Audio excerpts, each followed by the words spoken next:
Sebenarnya saya ucapkan terima kasih Nggih. sampai ke rumah saya. Sebenarnya saya temannya Pak Ujang. Nggih. Untuk saya bergelut di pertanian organik kurang lebih 3 tahun. Tapi awal-awal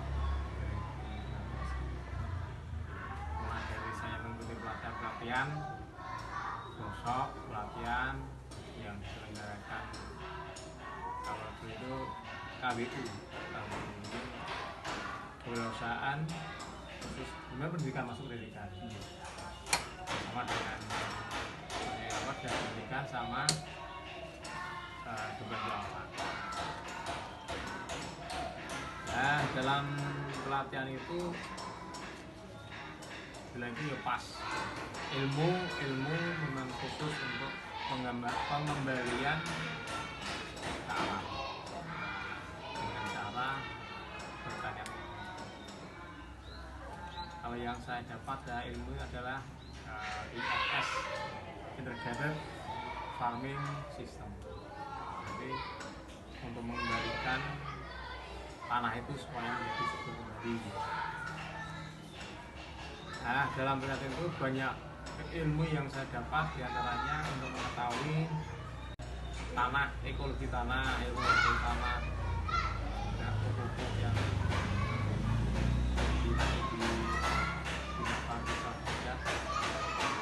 pupuk yang digunakan nanti yang ada di sekitar kita, yang diantaranya ada daunan, ada bonggol pisang, ada rebung, ada nasi, ada sabun kelapa sendiri, kelapa, ada mojo ya, yang pahit, terus ada buah. Ya itu sebenarnya kan masing-masing berbeda ya. Kalau yang bonggol itu untuk memperkuat akar. Ada tambah satu mol, namanya mol ya. Mol itu mikroorganisme lokal. Ini diambil dari situ. Ada yang namanya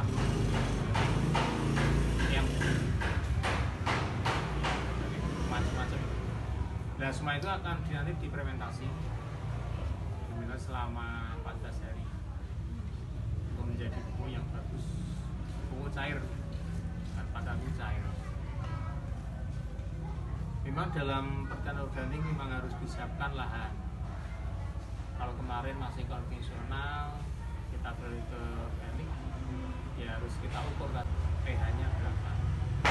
Kalau pH tanah kok di bawah 50, ya kita harus pupuk kandang ini yang nanti akan ditaruh di sawah lebih banyak.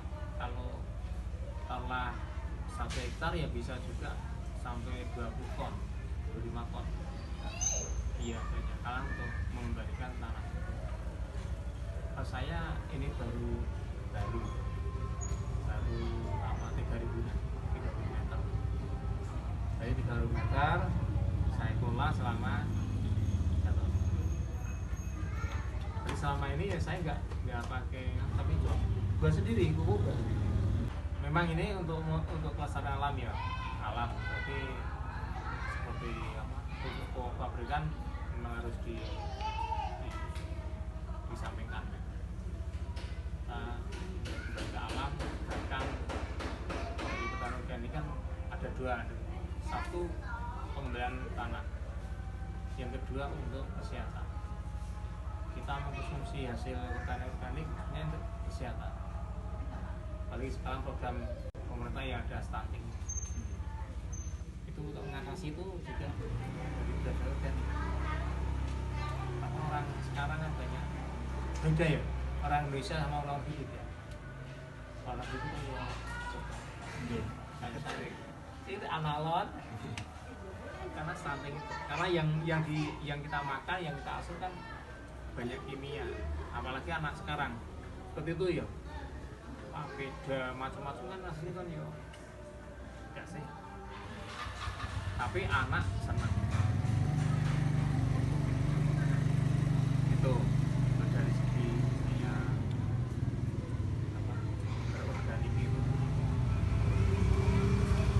awal saya itu kan jadi cuma gasnya dengan senang dulu ya, orang organisasi senang dulu terus punya Pak Yunus tahun 14, berarti senang, kita senang berorganisasi. Yang kedua ada niatan ke sana. Yang kedua ya untuk mandiri ya. Kalau nggak mandiri nggak bisa. Nggak ada niat ya bisa. Orang senang ya bisa. Memang harus senang dulu bisa. Nah, masalah apa? Kali punya itu memang ini banyak makanan. Organ itu banyak banget, apalagi yang sebelum kita itu konvensional. Nah ini pengalaman pertama kali praktek itu saya tanam, kalau saya nanam satu biji. Itu umur 10 hari sampai setengah bulan. Tapi masih ada tunasnya. Nah itu juga manfaat sekali. Juga ada apa? Kenapa harus kita tanam sedini mungkin gitu? Kalau padi itu kita tanam sedini mungkin, satu berarti ini tunas sudah keluar akarnya. Nah ini bahasanya anak kecil itu, anak itu tumbuh tapi masih minum susunya itu, tunas itu juga mencari makan sendiri. Berarti dua, makanya pertumbuhan cepat. Kalau konvensional kan enggak, itu umur 1 bulan sudah hilang, tunasnya sudah hilang, maka dia tuh nyarinya ya dengan akar itu. Nah itu sudah beda, berarti modelnya sudah beda. Terus kalau di segi harga juga begitu berbeda. Kalau konvensional kan 10.000 atau 9,5. Kalau saya jual 15.000. Yang membedakan apa? Nah, ketiga.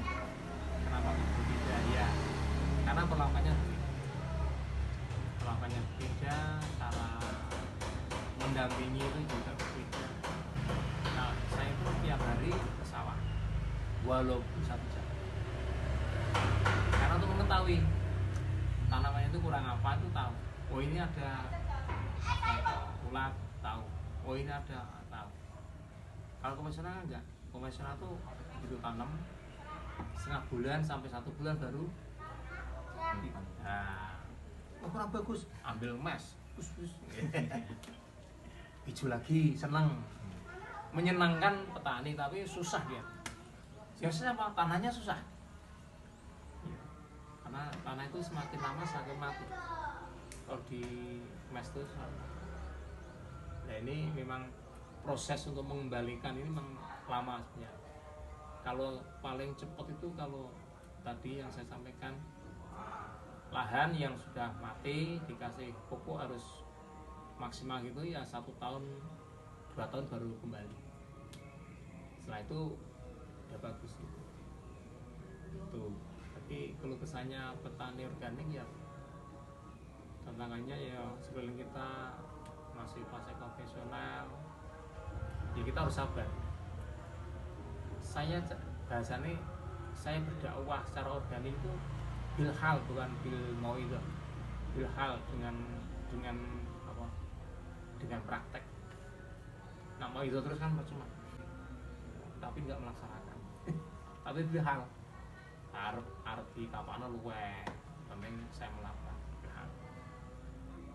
Begitu secara organik. Nanti ini pupuknya ngagem bikin aja. Bikin sendiri, saya bikin sendiri. Untuk mungkin perbedaan biayanya kalau dulu kan juga pastinya pernah bertani konvensional. Sebenarnya kalau gini, ini kalau biaya ini cuma nggak sebenarnya nggak banyak. Konvensional tetap ngeluh garu tetap tinggi sama. Terus bekerja suruh orang tua ngami ya sama. Ya benar ada perlakuan. Saya punya 3.000 itu, saya cuma menggunakan 1,5 kilo gabah di kita ya. Kalau orang-orang segitu itu bisa 10 kilo, bisa 15 kilo. Nah bedanya di situ. Berarti berarti awal-awal memang kami semakin di sini ya semakin untuk ngirit, tapi hasilnya kalau membuat pupuk cuma beli tetes tebu, cuma itu aja. Nilainya kan bisa cari di kebun atau minta tangga bu, cuma tetes tebu. Kalau di komisioner kan kalau orang-orang segitu itu bisa 10 kilo, bisa 15 kilo. Nah, bedanya di situ. Berarti awal-awal memang kami semakin di sini ya semakin untuk ngirit, tapi hasilnya kalau membuat pupuk cuma beli tetes tebu, cuma itu aja. Nilainya kan bisa cari di kebun atau minta tangga bu, cuma tetes tebu. Kalau di komisioner kan masih beli mes itu warna-warna mes urea, set A, apa nih macam-macam. Nek ono nganu je tuku pestisida nih mahal semua ini. Mes itu sekarang 130 atau berapa? Iya. Kalau pestisida 50 ke atas semua. Itu kan yang sudah membunuh sudah mahal. Tapi membunuh itu mahal. Lah, kalau di kami sendiri karena ini ilmu ya, semua itu makhluknya Gusti Allah. Tikus masuk Gusti Allah, ular maulih Gusti Allah, apa lah walangsangnya maulih Gusti Allah. Kalau kami nggak membunuh itu, tapi menghalau wajor ini. Kalau tikus carane saya kasih makan, berarti galengannya apa guys? Kemakan. Saya kasih berarti 3 meter, saya kasih gabah. Juga dengan bicara. Masih. Ini untuk mempercepat pembusukan yang ada di situ. Karena ono dami itu cepat busuk. Nah itu sebelum tanam disemprot mau nasi dulu. Sekarang semprot, besok boleh tanam. Nah setelah itu nanti kita tunggu sampai 10 hari. Nah, perkembangan tanaman kan kelihatan. Nah, kalau saya 10 hari itu sudah saya bahasanya itu gosrok. Tahu gosrok? Diwatun. Ini yang pakai roda itu. Saya punya yang roda 2, mana lebih canggih. Kalau biasa roda 1 ya, ini roda 2. Berarti semua itu gini. Nah itu tujuannya untuk bahasanya dagir, untuk membalikkan tanah lagi, baik tanah yang di dalam bisa keluar. Itu tujuannya untuk supaya akar itu cepat kasih rongga lah untuk mencari makan juga. Jadi biar kalau tanah itu sudah rapat kan susah, kasihan. Kita buka lagi, biar itu cari lebih ya, cari makan. Itu setiap 10 hari saya setelah di dangir itu 3 hari, setiap 3 hari disemprot terus. Itu sampai umur 80 hari. Memang agak sergem yang salah. Ini cuma 1 jam nggak masalah. Berarti bisa kerjanya kan. Pada jam 6 mangkat jam itu pulih. Jam 8 bisa kerja meneh. Nah rumah sana wong misalnya kan kemasan yang salah tekan sore ora. Ini malah mendadak iki. Ya. Berarti ada lagi mau daun ya untuk daun yang mau anakan, mau buah untuk menghentikan anakan mau buah. Berarti umur 80 hari itu sudah kita hentikan, tidak boleh benar lagi. Yang kita harapkan adalah hidupnya yang naik, berarti sudah masuk ke isi buah. Kalau didiamkan mana terus mas, itu kalau kita hentikan dengan mau buah, yes, mau buah yo nanas, mau enak wes, mau organik enak, nanas enak, mau buah yo nanas, simpelnya kan lebih bagus nanas bang, karena apa? Misalnya yang kayak spread tuh, dan nanas itu, nanas mangga, tuh 80, itu kita sudah nyantai. Berarti 80 hari sudah nyantai, kita nunggu hingga sampai panen. Coba kita lihat, ngontrol aja, ngontrol air. Kita dimakani tiap sore, anu tikus sih. Simpel. Kalau untuk bertani organik itu kira-kira kalau menjual itu ada channelnya sendiri. Nah ini bagus. Pasarnya. Kalau masalah pasar, memang yang tahu organik ya orang-orang yang pertama orang kesehatan yang tahu organik. Yang kedua yang sudah berapa tahun mengkonsumsi organik. Saya itu ilat saya itu nggak mau dibohongi. Masa kok nggak organik? Ilat saya itu tahu. Wah, atos. Oh enak. Nah organik itu mas, aku harus sambel wis enggak. Setiap bulan puasa ya agar ono sambel terasi, sambel tomat, liyan wis ngalahke.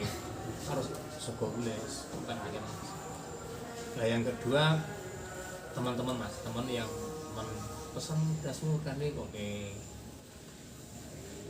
Nah ini adanya sekarang kan di PWNU Semarang Jawa Tengah itu sudah membuka itu pasar. Tapi PW itu sudah menampung dari hasil warganya untuk menanam organik sudah siap untuk menampung. Jadi sekarang sudah nggak seperti kemarin yang lebih mudah sekali. Masalah pasar punya mudah nggak susah. Ya mungkin cukup sekian sekian dari kami. Jadi itu saja Kangge pesan mahasiswa ya. Pesan-pesan. Pesan mungkin Kaum muda. Nggih, Oh. Oke, pesan saya khususnya kaum muda, janganlah betul-betul enggan untuk bertani. Kalau memang itu ada peluang sana ya bertanilah. Bertani itu tidak cuma nanam padi di ladang, bilang kopi bertani. Yang kedua mandiri. Ojo kepengin dari penagihan susah ini. Wis nek jatahe arep. Iki bahasane apa ya? Nganggut. Iya, nggih sarung. Bertanilah berarti petani. Kalau petani itu macam petani itu ya bisa peternak, bisa petani sendiri bertani, bisa tambang dewi itu kerjaan petani harus mandiri. Nah iso ya menciptakan lapangan pekerjaan. Ojo pengen nang pabrik susah meneh. Jam saya harus sampai sana, nanti pulang itu capek. Mikirnya mati. Nak wirausaha diri, urip tenang gitu. Wah kepengin ini, ya urip, pikirannya wong karang mikir sih, urip. Jadilah orang yang mandiri. Nah bapak sing petani ya terus no. Ini modelnya kan beda sekarang kan. Ojo manual, rada modern ngene ya. Info itu kan ya gampang golek. Nah bahasane wong anu iki bertani yang berdasi. Ora reget ning hasilnya akeh.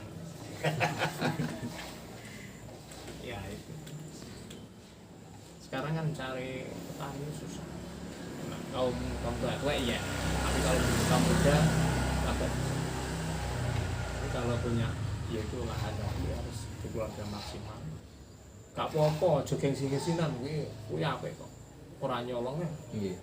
Tani dhewe, tanduri dhewe, panen-panen dhewe. Halal untuk ibadah itu.